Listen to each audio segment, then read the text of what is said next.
Shalom, perkenalkan nama saya Alicia Kepalakua dengan NIM 250011152.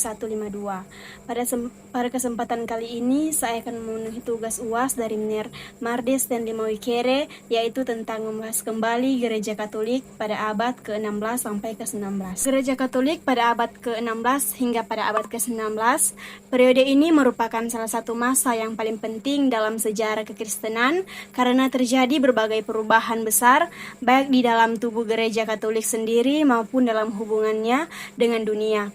Masa ini ditandai oleh pembaruan gereja, penyebaran misi ke berbagai belahan dunia, serta munculnya dampak positif dan negatif dari kolonialisme dan globalisasi awal. Untuk mempermudah pemahaman, pembahasan ini akan dibagi menjadi 3 bagian utama, yaitu pembaruan internal gereja, ekspansi misi ke Amerika dan Asia, serta dampak kolonialisme dan globalisasi awal. Yang pertama, pembaruan internal gereja. Poin pertama adalah pembaruan internal gereja Katolik. Pada awal abad ke-16, gereja Katolik sedang menghadapi krisis yang cukup besar.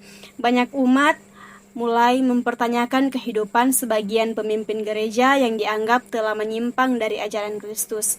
Salah satu masalah yang paling banyak dikritik dalam praktik penjualan ini indulgensi atau surat pengampunan dosa. Selain itu, ada juga persoalan mengenai kehidupan para rohanian yang kurang disiplin, penyalahgunaan jabatan gerejawi, dan campur tangan politik dalam urusan gereja. Situasi ini akhirnya melahirkan reformasi Protestan yang dipelopori oleh Martin Luther pada tahun 1517. Martin Luther menempelkan 95 dail di pintu gereja Wittenberg sebagai bentuk protes terhadap praktik-praktik yang menurutnya tidak sesuai dengan ajaran Alkitab. Gerakan ini kemudian berkembang dengan sangat cepat dan menyebabkan banyak orang meninggalkan gereja Katolik. Menghadapi tantangan tersebut, Gereja Katolik tidak tinggal diam. Gereja melakukan pembaruan besar-besarnya yang dikenal sebagai Reformasi Katolik atau Kontra-Reformasi. Tujuannya bukan hanya untuk menanggapi kritik dari kaum Protestan, tetapi juga memperbaiki kehidupan gereja dari dalam. Langkah paling penting dalam pembaruan ini adalah penyelenggaraan Konsili Trente yang berlangsung dari tahun 1545 sampai 1563. Konsili ini menghasilkan banyak keputusan penting. Gereja menegaskan kembali ajaran-ajaran pokok mengenai keselamatan, sakramen, dan otoritas gereja. Selain itu, konsili juga memperbaiki disiplin para imam dan uskup agar mereka hidup sesuai dengan panggilan pelayanannya. Salah satu hasil penting dari Konsili Trente adalah didirikannya seminari di berbagai wilayah. Seminari bertujuan untuk mendidik calon imam agar memiliki pengetahuan Alkitab, teologi, moral, dan kehidupan rohani yang baik. Dengan demikian, para imam dapat melayani umat dengan lebih bertanggung jawab. Selain perubahan dalam pendidikan, gereja juga memperbaharui tata ibadah, pengajaran iman, dan pelayanan pastoral. Gereja ingin memastikan bahwa umat memperoleh pendidikan iman yang benar sehingga tidak mudah terpengaruh oleh ajaran yang dianggap menyimpang. Yang kedua, ekspansi misi ke Amerika dan Asia. Poin kedua adalah ekspansi misi ke Amerika dan Asia. Pada abad ke-15 hingga ke-17, bangsa-bangsa Eropa seperti Portugis dan Spanyol melakukan pelayanan besar untuk mencari jalur perdagangan baru. Masa ini dikenal sebagai era penjelajahan samudra. Ketika mereka menemukan wilayah-wilayah baru, gereja Katolik ini melihat kesempatan besar untuk memberitakan Injil kepada bangsa-bangsa yang belum mengenal Yesus Kristus. Karena itu banyak misionaris diutus untuk pergi bersama rombongan pelayan di benua Amerika. Gereja Katolik berkembang sangat pesat.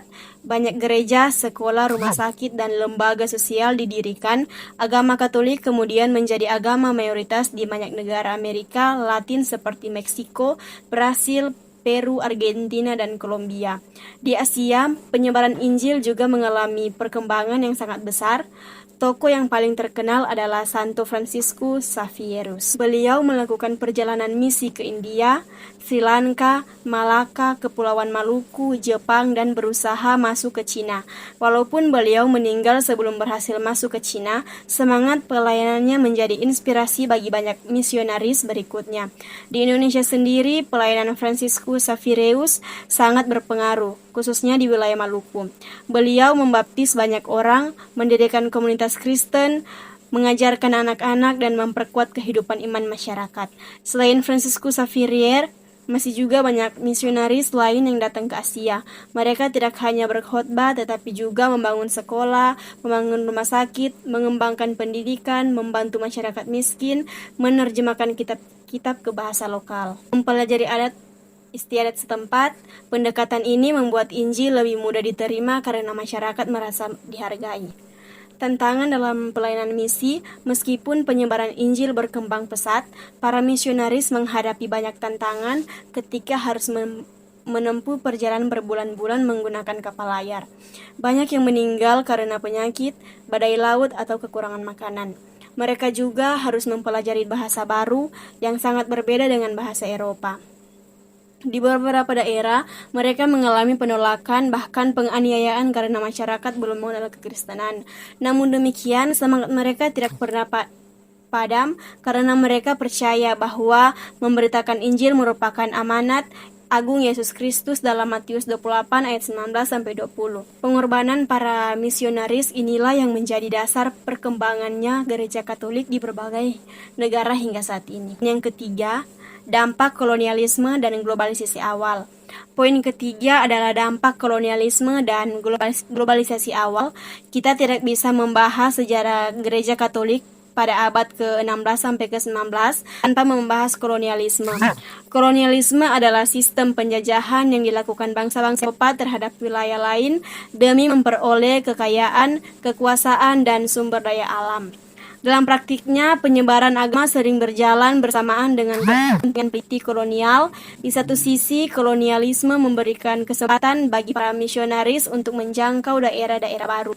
Banyak sekolah, rumah sakit, percetakan, dan pusat pendidikan berhasil didirikan. Pendidikan, banyak masyarakat memperoleh kesempatan belajar, membaca, menulis, dan meningkatkan kualitas hidup mereka. Namun di sisi lain, kolonialisme juga membawa banyak penderitaan. Beberapa wilayah, masyarakat kehilangan tanah, kebebasan, bahkan hak-haknya. Budaya lokal sering dianggap lebih rendah dibandingkan budaya Eropa. Ada juga kasus di mana penyebaran agama dilakukan dengan tekanan politik, sehingga menimbulkan konflik. Hal inilah yang kemudian menjadi refleksi penting bagi gereja Katolik. Gereja menyadari bahwa Injil seharusnya disampaikan melalui kasih, penghormatan terhadap martabat manusia, dan penghargaan terhadap budaya setempat, bukan melalui kekerasan ataupun paksaan. Globalisasi awal, selain kolonialisme, masa ini juga menjadi awal munculnya globalisasi. Perdagangan internasional berkembang pesat, hubungan antar negara semakin luas, pertukaran ilmu, pengetahuan, budaya, bahasa, dan teknologi mulai terjadi. Gereja Katolik ikut berkembang sebagai gereja yang bersifat universal. Umat Katolik tidak lagi hanya berada di Eropa, tetapi telah tersebar di Amerika, Afrika, Asia, dan Oseania. Karena itu, gereja mulai menyadari pentingnya menghargai keberagaman budaya. Setiap bangsa memiliki cara yang berbeda dalam mengekspresikan iman, tetapi tetap berada dalam kesatuan gereja Katolik. Untuk relevansi bagi kehidupan orang Kristen pada masa kini, dari sejarah ini kita memperoleh beberapa pelajaran penting. Yang pertama itu, gereja harus selalu terbuka terhadap pembaruan. Gereja tidak boleh merasa paling sempurna, tetapi harus terus memperbaiki pelayanan sesuai dengan firman Tuhan. Yang kedua itu, pendidikan memiliki peranan yang sangat penting dalam pertumbuhan iman. Karena itu, gereja harus terus mendukung sekolah, pendidikan agama, dan pembinaan generasi muda. Ketiga, penginjilan harus dilakukan dengan kasih, dialog, dan penghormatan terhadap budaya masyarakat. Injil tidak boleh dipaksakan, melainkan disampaikan melalui teladan hidup dan pelayanan. Dan keempat, gereja dipanggil menjadi berkat bagi masyarakat melalui pelayanan sosial, pendidikan, kesehatan, dan kepedulian terhadap orang miskin. Dan yang kelima, sejarah mengajarkan bahwa gereja harus mampu belajar dari kesalahan masa lalu agar pelayanan pada masa kini menjadi semakin sesuai dengan kehendak Kristus.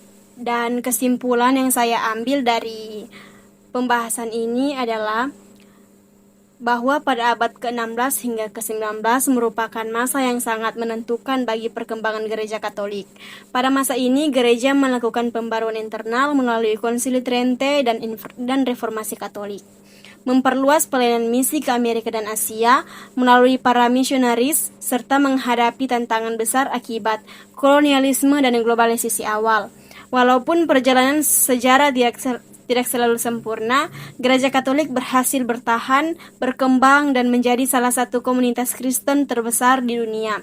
Sejarah ini mengajarkan bahwa gereja harus terus memperbaharui diri, setia pada Injil, menghargai setiap kebudayaan, serta melayani dunia dengan kasih Kristus.